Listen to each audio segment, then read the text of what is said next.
అమరావతి నిర్మాణానికి రుణాన్ని మంజూరు చేస్తూ Asian development bank ADB bank board నిన్న ఆమోదం తెలిపింది. ఆ రుణానికి $788.8 మిలియన్ రుణాన్ని ఆంధ్రప్రదేశ్కు మంజూరు చేస్తున్నట్లు ఏడీబీ బ్యాంక్ బోర్డు తెలిపింది. మొత్తం 15,000 కోట్ల రూపాయలు ఈ బ్యాంకుల ద్వారా ఇప్పిస్తామని కేంద్ర ప్రభుత్వం చెప్పింది.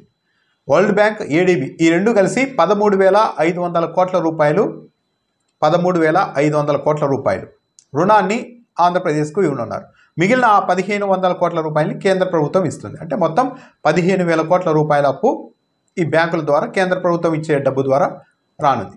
అయితే ఏడీబీ బ్యాంకు, వరల్డ్ బ్యాంక్ మంజూరు చేస్తున్న రుణం అన్నది అది రుణం కాదు, గ్రాంట్.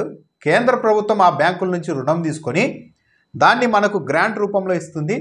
ఆ రుణాన్ని కేంద్ర ప్రభుత్వమే చెల్లించుకుంటుంది. రాష్ట్ర ప్రభుత్వానికి సంబంధం లేదు. రాష్ట్ర ప్రభుత్వానికి కేంద్ర ప్రభుత్వం ఫ్రీగా ఇస్తున్న డబ్బు అది అని ఇంతకాలం చెబుతూ వచ్చారు. అసెంబ్లీలో కూడా ముఖ్యమంత్రి చంద్రబాబు నాయుడు ఇదే చెప్పారు. అయితే ఇదంతా అవాస్తవం. ఇది ఆంధ్రప్రదేశ్కు ఏడీబీ బ్యాంక్ రుణంగానే ఇస్తోంది అన్నదైతే నిన్న బ్యాంకు ప్రకటించిన దాన్ని బట్టి స్పష్టంగా అర్థమవుతోంది. అయితే ఇక్కడ ఇంకో అంశం ఏంటి అంటే దీనికి వడ్డీ లేదు అని చెప్తూ ఉన్నారు. కాకపోతే వడ్డీ లేకపోయినప్పటికీ కూడా ఈ రుణాన్ని 20 ఏళ్ల తర్వాత తిరిగి చెల్లించే సమయంలో ఆ రోజు డాలర్ రూపంలోనే, ఆ రోజు డాలర్ విలువ ఎంత ఉందో అంతకు సమానంగానే డబ్బులు చెల్లించాలి అని చెప్పేశారు. అంటే ఇప్పుడు $788.8 మిలియన్ రుణాన్ని ఇచ్చారు. డాలర్ల రూపంలో ఏడీబీ బ్యాంక్ మంజూరు చేసేందుకు ఆమోదం తెలిపింది. దీన్ని 20 ఏళ్ల తర్వాత తిరిగి $788.8 మిలియన్ రూపంలోనే చెల్లించాల్సి వస్తే అప్పటికి డాలర్ విలువ అనేక రెట్లు పెరిగి ఉండవచ్చు. రూపాయి ఇప్పుడు ఎందుకు 2000లో దాదాపు డాలర్ విలువ $45 వరకు ఉండేది. ఇప్పుడు అది $84 వరకు వెళ్ళింది. 83, 84 ఇట్లా పోతోంది.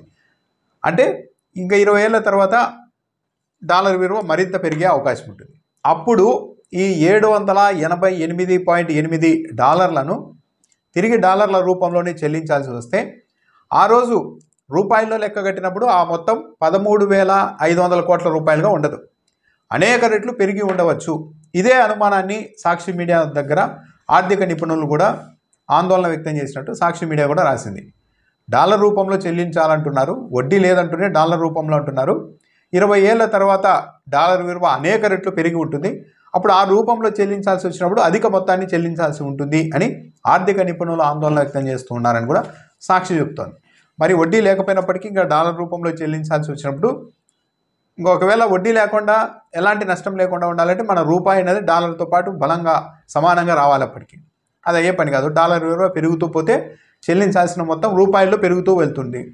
ఈ ఆందోళన ఉందని చెప్తున్నారు. మరి దీనికి ప్రభుత్వం ఎలాంటి స్పందన ఇస్తుంది, ఏం క్లారిటీ ఇస్తుంది అన్నది చూడాలి. అయితే ఏడీబీ బ్యాంకు, వరల్డ్ బ్యాంకు 13,500 కోట్లు, కేంద్ర ప్రభుత్వం 1,500 కోట్లు, మొత్తం 15,000 కోట్ల రూపాయలు మాత్రమే కాకుండా మరో 16,000 కోట్ల రూపాయల రుణాన్ని కేవలం అమరావతి నిర్మాణం కోసమే సేకరించేందుకు కూడా రాష్ట్ర ప్రభుత్వం సిద్ధమైంది. హడ్కో ద్వారా 11,000 కోట్ల రూపాయల రుణం తీసుకొస్తున్నట్టు చెబుతూ ఉన్నారు. దాంతోపాటు జర్మనీకి చెందిన KfW సంస్థ నుంచి మరో 5,000 కోట్ల రూపాయల రుణం తెస్తూ ఉన్నారు. దానికి దాదాపు ఇక ఆమోదం తెలపడమే తరువాయి ఆ ప్రాసెస్ అంతా పూర్తి అయిందని ప్రభుత్వ వర్గాలే చెప్తున్నాయి. అంటే ఈ 16,000 కోట్లు, ఆ 15,000 మొత్తం కలిపితే 31,000 కోట్ల రూపాయలు అమరావతి నిర్మాణానికి ఇప్పుడే రాష్ట్ర ప్రభుత్వం అప్పు చేయబోతోంది. అయితే ఈ డబ్బుతోనే అమరావతి నిర్మాణం అవుతుందా అంటే అది అయ్యే పని కాదు, అసాధ్యం. ఇంకా మునుముందు కూడా అనేక అప్పులు తేవాల్సి ఉంటుంది, లేదంటే రాష్ట్ర రెవెన్యూ నుంచే కేటాయించాల్సి ఉంటుంది. అమరావతి నిర్మాణం అన్నది గతంలో 2014, 2019 మధ్యలో లెక్క కట్టినప్పుడే ప్రభుత్వ వర్గాలే చెప్పింది 1,00,000 కోట్లకు పైగా అవుతుందని. మరి ఇప్పుడు ఇంతకాలం తర్వాత ఆ మొత్తం మరింత పెరిగే అవకాశం ఉంటుంది.